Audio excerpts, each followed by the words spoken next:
bari abantu bakora biriya bintu bigira garanti none se ubwo ejo nibamara kubaharukwa nyine bizagenda biteze bazajugunya nibamara kubajugunya usange ejo habo hazaza ntabwo habaye heza nibakore erega buriya uzi ariko kwisiga ukambara neza ufite ku mufuka umeze ubumura abantu ufite amafaranga yawe wambaye ariko niba agiye akararana n'umugabo ijoro rimwe uwo mugabo akamuha 100,000.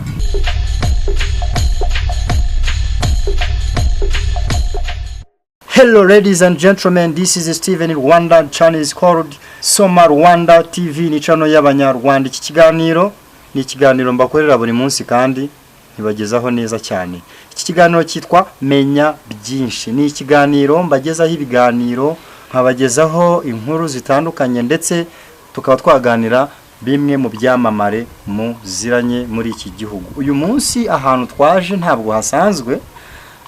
Nimanukiye nahuye n'umumama n'umusirimu umwitegereje uhereye ku nkweto ukazamuka ukageza ku musatsi ntabwo asanzwe kabisa, ari very big, very expensive. You are welcome. Nitwa Steven Rwanda, nitwa bande mwakwibwira abateze amatwi ndetse n'amaso Soma Rwanda TV. Amazina nitwa Uwayisenga Devota. Uwayisenga Devota? Uwayisenga Devota, gerageza wongerejwe. Uwayisenga Devota. Devota.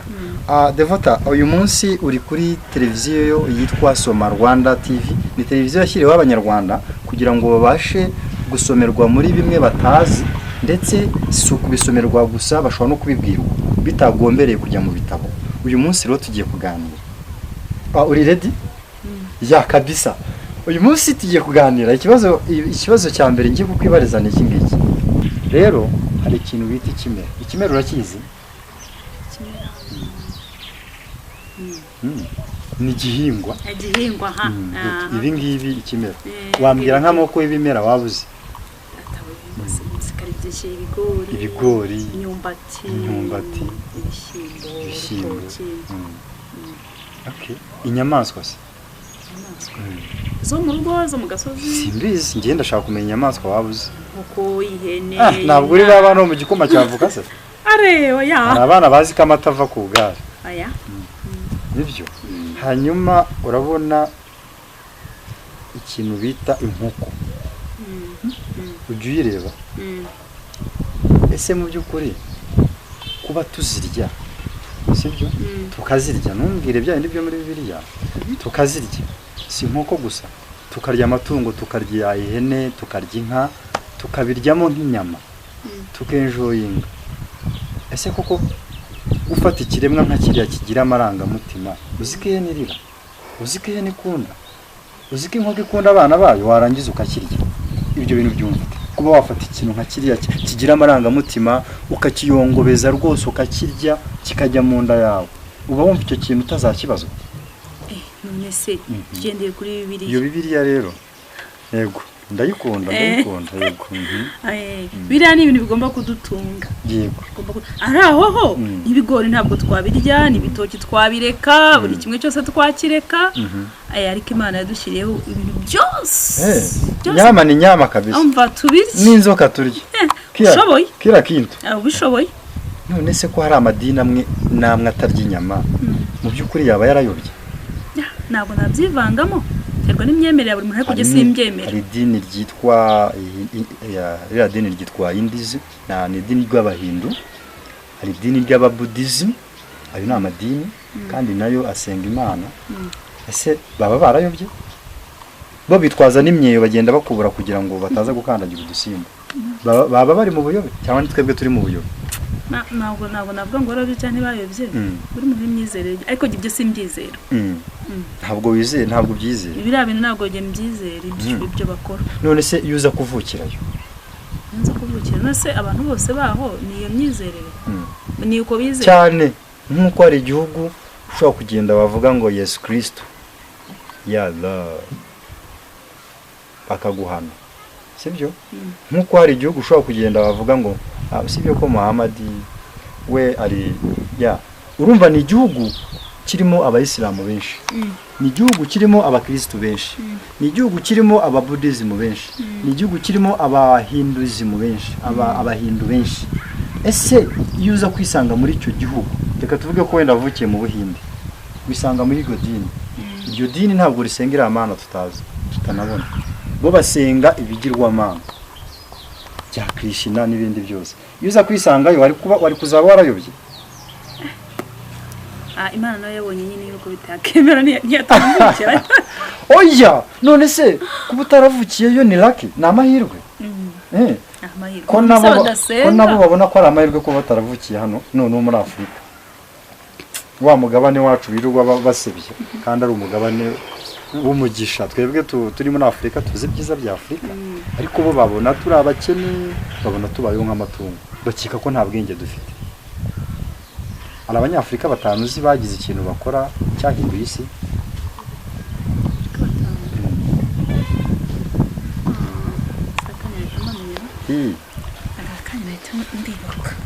Wa mbere sinahita mbibuka mbara Nelson Mandela ntiyazamo. Nelson Mandela Madiba arya yikoze iki? Uriya yayoboye South Africa, si byo gusa yaharaniye ubwigenge bw'abanyafurika, yaraburwaniye arabuharanira, yirukana abazungu muri South Africa, yarabakubise. Nubwo yarafunzwe, urabona ko isezerano igihe kiragira ko ribaso, birangira abaye perezida wa South Africa. Nelson Mandela uwa kabiri rero ugiye kumumbwira umunyafurika. Ibyo urumva nayemeye amahistory urumva agena ntabwo nayibuka njyewe ugiye nakibuka ntabwo mbyibuka cyane nafatiye umwanya natekereza. Umuntu witwa Mussolini waba umuzi?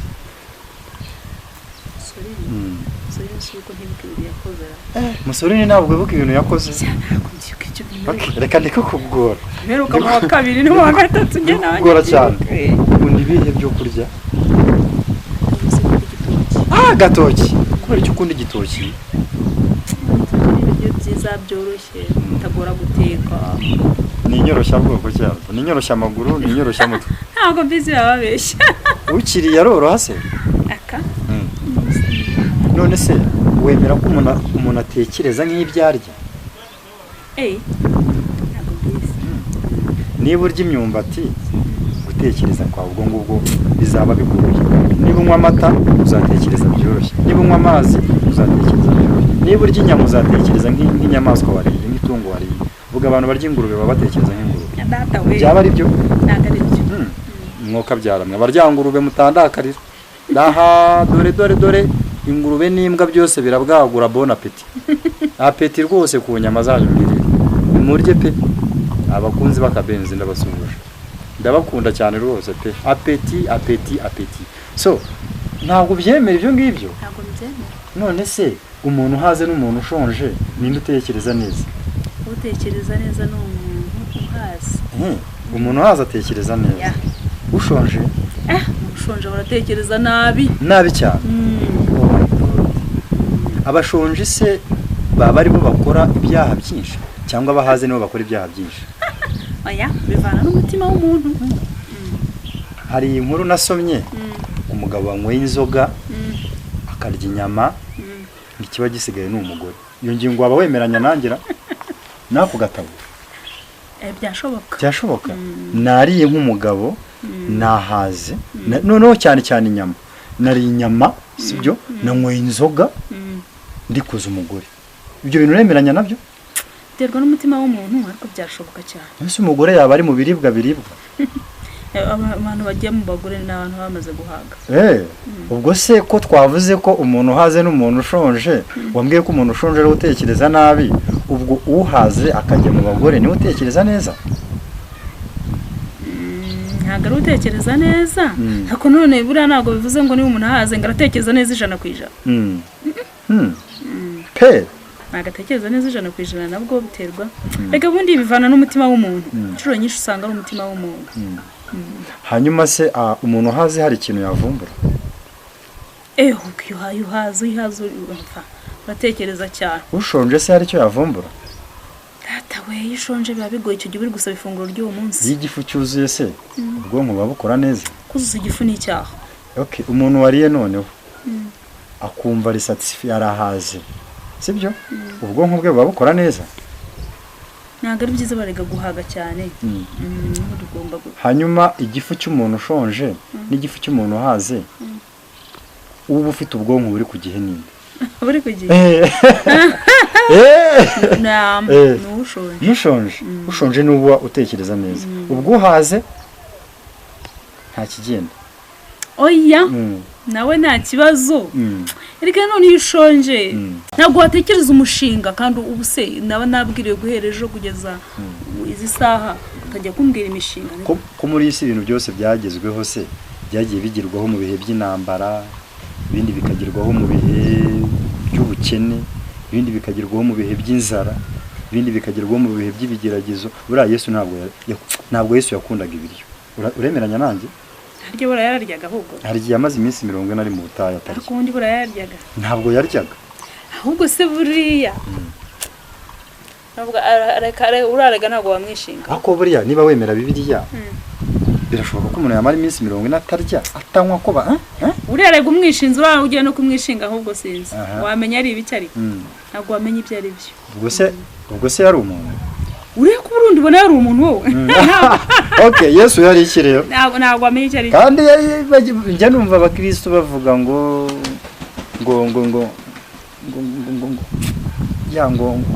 sinzi ntabwo mbizi neza ngo yavuye mu ijuru araza yigira umuntu yigize umuntu bivuze ngo yarabayeho nk'umuntu bamukubise se akababara harimo adupfira wahakana ushingiye ku kiko Yesu atari umuntu ntabwo wamenya ibyo ari byo none se ariko buriya biriya bintu ntabwo wabyivangamo ese mu mwuga w'uburaya hari icyo uziho Yesu ntaho uzi icyo sibyo ni ukubyumva gutyo tu njya numva ngo hari naho basora ugasanga indaya zishyize hamwe zifite koperative zirasora ese ni byiza ko dushyigikira ko mu by'ukuri ni byiza ko dushyigikira uburaya ku rwego rwaho banashinga amakoperative yabo gusa ibyo bintu biri mu Rwanda ntabwo ari mu Rwanda bwahari ubwo ntibazabamaraho abagabo nta nubwo ari byo niba ari naho biri sibyo rwose ngenda byamaganye nta nubwo ari byo ntabwo ari sawa ntabwo ari sawa pe bakura amaboko mu mufuka bakore nta gishoro ngo cyaburiye baragikura ubu se reka nkubwire umuyedi ni amafaranga 2,500 hari ahantu zikiyede mu ndangire ayo mafaranga mba uze kumbaza ibyo 2,500 ukoreyeho 2,500 ukarya 1,000 gutyo bikabika 500 umukobwa mwiza w'inzobe witukuje ufite izara nziza yasize ase mu byondo ngo aje gukora ikiyede gusa ibyo bintu hari abagabo bafite abagore nako hari abagabo bafite abagore noneho bagabo nyine babona abagore baba batari sawa bakeneye abo bana basize inzara hanyuma se bareke abo bana bazaba bande buriya rero nuko batabizi bari abantu bakora biriya bintu bigira garanti none se ubwo ejo nibamara kubaharuka nyine bizagenda biteze bazajugunya nibamara kubajugunya usanga ejo habo hazaza ntabwo habaye heza nibakore erega buriya uzi ariko kwisiga ukambara neza ufite ku mufuka umeze ubumura abantu ufite amafaranga yawe wambaye ariko niba agiye akararana n'umugabo ijoro rimwe uwo mugabo akamuha 100,000 isi yakoreye amafaranga se ejo natamubona ariko azubaka igihugu cyabara abantu bose ahubwo n'amara bagira ntibabivemo babita indaya wivuye abantu ndaya abadandaza amagara zirandaya zibivemo pe n'ukuri nihe nama wabagira ko bira bintu mbona ari umwanda inama nabagira rero babivamo bagakora bagashaka ikintu cyo gukora pe hanze hari ibintu bigiye bitandukanye ubuzi bugiye butandukanye kandi barashoboye ariko nge nagira n'inama nabara abagabo bayabahundi bagiye bayabima uriya umugiye urumva akabaze ngo ube mu ntuyamuye kwigendera ugira ngo ejo yabisubira yagutera icyuma na bari abakobwa n'amaninja niyo mazina dusigaye twarabise ushobora gutera icyuma wamucikira he umva wamucika okay ngiye kukubaza ibintu 4 wakora kugira ngo ubashe kugira ubuzima bwiza. Ubuzima budasaza, ubuzima burasaza ariko hari gusaza imburagihe. Ngira ibintu byibuze bine umuntu ashobora kuba yakora akagira ubuzima buzira umuze. Buzira umuze.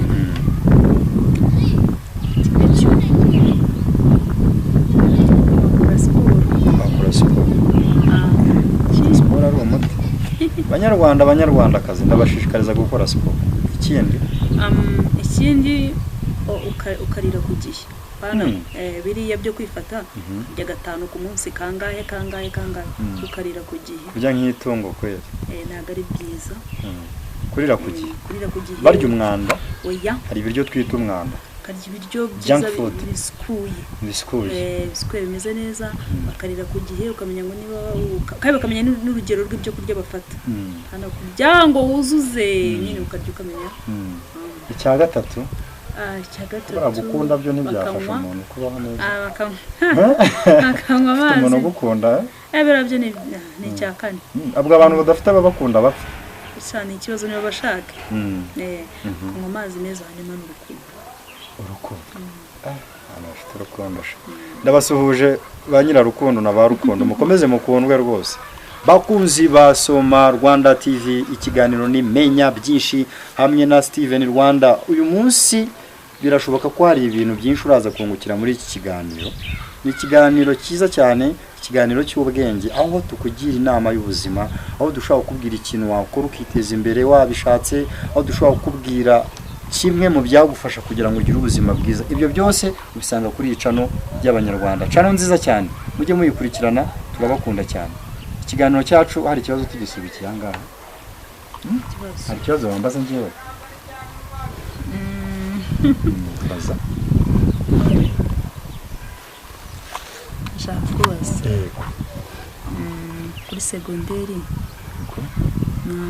Ni kuri segonderi, wiga kuri segonderi. Yego. Ikidega wakoze utakibagirwa. Ni iki? Ikidega nakoze? Ikinyabupfura nari mpagaze. Siko narize nta batanyirukanye ariko. Habe n'icyumweru. None discipline mpagaze nawe hari igihe njya nyireba nkabona izanyica. Ariko ikidega kimwe nigeze gukora ntabwo ikosa ryabura. Bigeze kumfata na telefone. Animateri yamfatanye telefone. Ni telefone ya Samsung Galaxy G2. Ndabamamarije ntacyo muri yari gihe bazanshaka.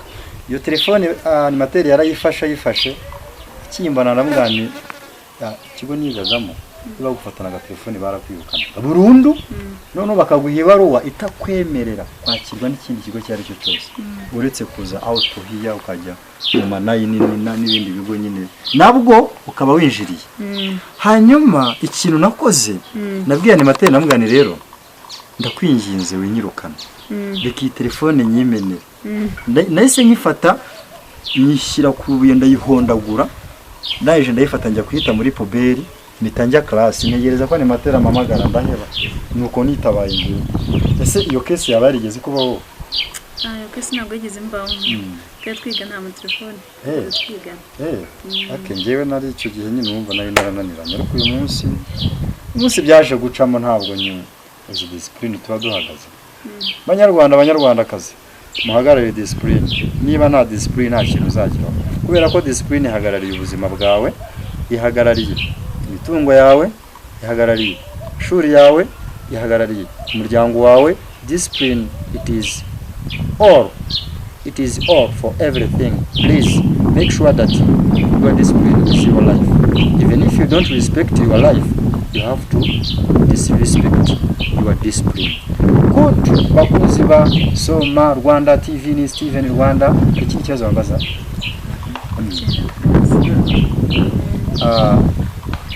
Mubaze ngiwe. Mbaze. Ujye ubona abagore babyibushye. Kubera iki ari nawe urimo. Kubera iki abagore mubyibushye muri abanyamahoro?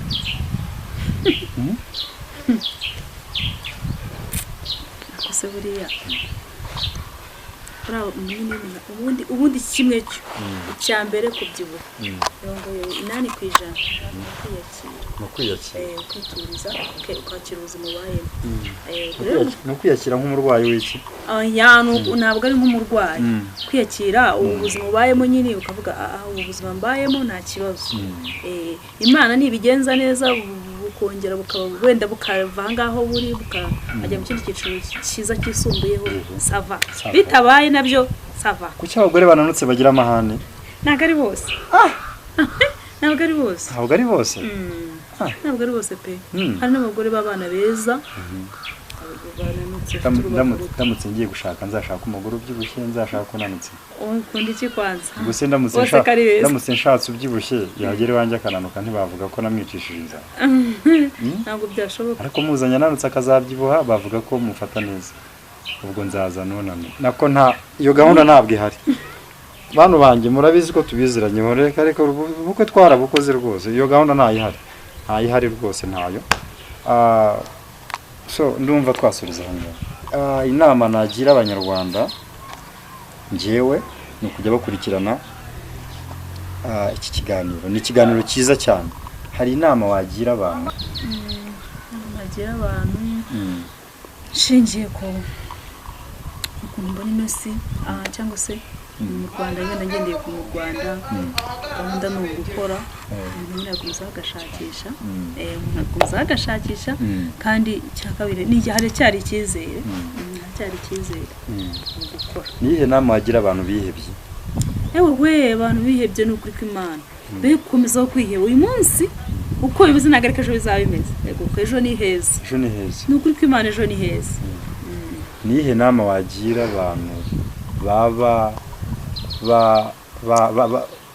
baba tubyita underestimate gufata umuntu ukamutesha agaciro nihe nama wagira abantu bakunze gufata abantu bakabatesha agaciro bitwaje ko hari icyubahiro bafite uyu munsi abantu rero ntibazongere pe n'amakosa akomeye umuntu uhumeka umwuka ukiri muzima nujya gutesha agaciro uzatesha agaciro intumbi ariko nazo zubashywe ariko umuntu ugihumeka umwuka ntukamutesha agaciro kuko ejo biba bizagenda neza ejo birahinduka cyane kabisa nihe nama wagira abapapa bakunda guca inyuma abagore babo